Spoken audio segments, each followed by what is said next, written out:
Čiže ťa pozdravujem, Ľuboš. Ahoj. Ahoj, čau. Takisto. Ako som spomínal cez telefón, keď sme spolu volali, v prvom rade ďakujem, že sme sa mohli takto stretnúť tu u vás v Dracula Gyme.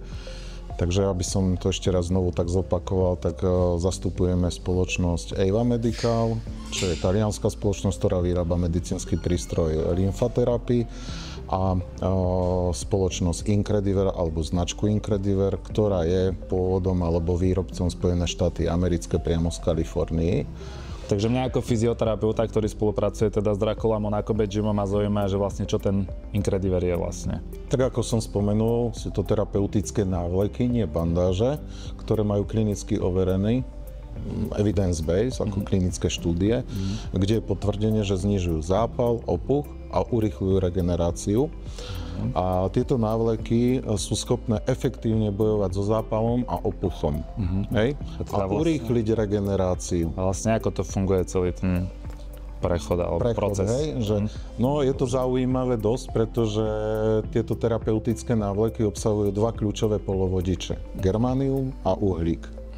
A tieto dva polovodiče sú vtkané do látky Incrediver, čiže vlastne pri kontakte s pokožkou sa uvoľňujú záporné ióny, a čo vyvoláva bunkovú vibráciu. A keď sa vyvolá bunková vibrácia, tak sa znižuje zápal, znižuje sa opuch a zvyšuje sa mikrocirkulácia do postihnutej oblasti. Čiže prinesie nám to do tej postihnutej oblasti viac živín, tým pádom sa urýchľuje to hojenie. Takto funguje Incrediver. Ja pozerám aj tuto za plakátom za tebou, že sú aj teda nejaké štúdie alebo dôkazy o tom, že to teda kvázi tá pomoc tam dochádza kde, alebo...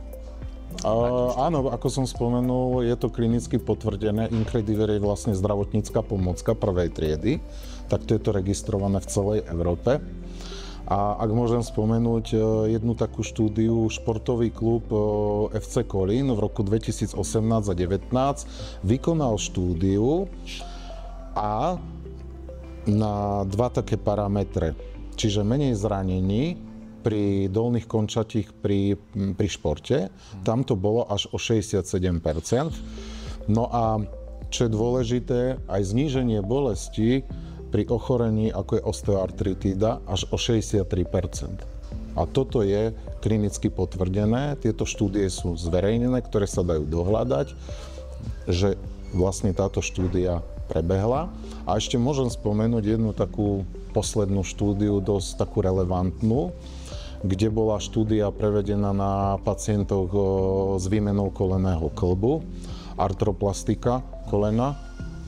Tak tam je to zaujímavé, že tam bolo v skupine 55 pacientov a až 20% bol znížený opuch pri nosení terapeutického návleku Incrediver.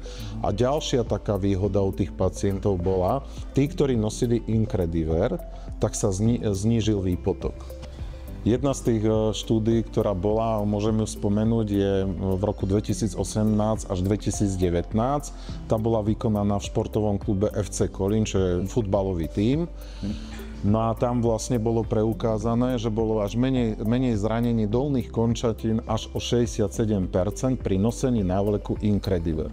Čiže my zabraňujeme aj opätovnému zraneniu u toho daného športovca.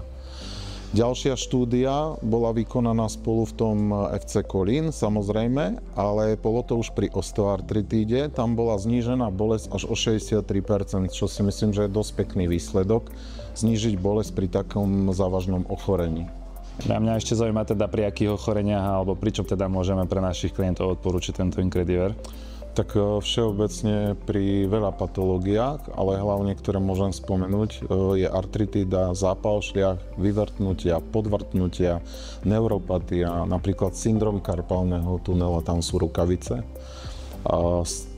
lymfedém, potom je to ešte aj plantárna fascitída, pri členku, poranenie bedier, poranenie platničiek, napríklad kolenné protézy, ako som spomínal pri tých štúdiách, zotavenie po operácii, poranenie väzov a lumbosciatika, to je v oblasti krížov. Ja si už dlhodobo liečím bolesti ruky po zlomenine a teraz akože Veľmi dobre. Ale akože máš to koľko na sebe asi? Asi tak, že 10 minút a cítim sa. A cítiš, hej? No tak výborne, tak to som rád. Len otázka teda Incrediver versus teda nejaké tie kompresné bandáže alebo nejaké výrobky. Aký je tam rozdiel asi však? No je tam veľký rozdiel s tým, že keď si dáme bandáž, tak nám znižuje prietok krvi do tých postihnutých oblastí, hej? A tým pádom aj optimalizuje to hojenie. Ale keď si dáme Incrediver, tak ako som už spomínal, že nejde o kompresiu, ale o návlek, ktorý lieči. Takže stačí, aby bol v kontakte s pokožkou. Čo je veľmi dôležité povedať pri Incrediveri, že je ideálne ho nosiť aspoň 10 hodín denne. A ak je to nejaký športovec, zápasník alebo vo fitness centre, aj pri tej športovej aktivite. Čiže mám ešte pár otázok, napríklad, že teda môžem ho prať, alebo akým štýlom teda mám pracovať s týmto Incrediverom v zmysle ošetrenia, napríklad po tréningu. Samozrejme, hej, je to spotené, v prípade potrebujem ho preprať, tak nie, nemôžeme ho prať v práčke, pretože keď ho opereme, tak sa zničia tie dva polovodiče, ako je germanium a uhlík. Takže vždy sa pere normálne vo vlažnej vode a nechá sa vysušiť, nedáva sa ani do sušičky.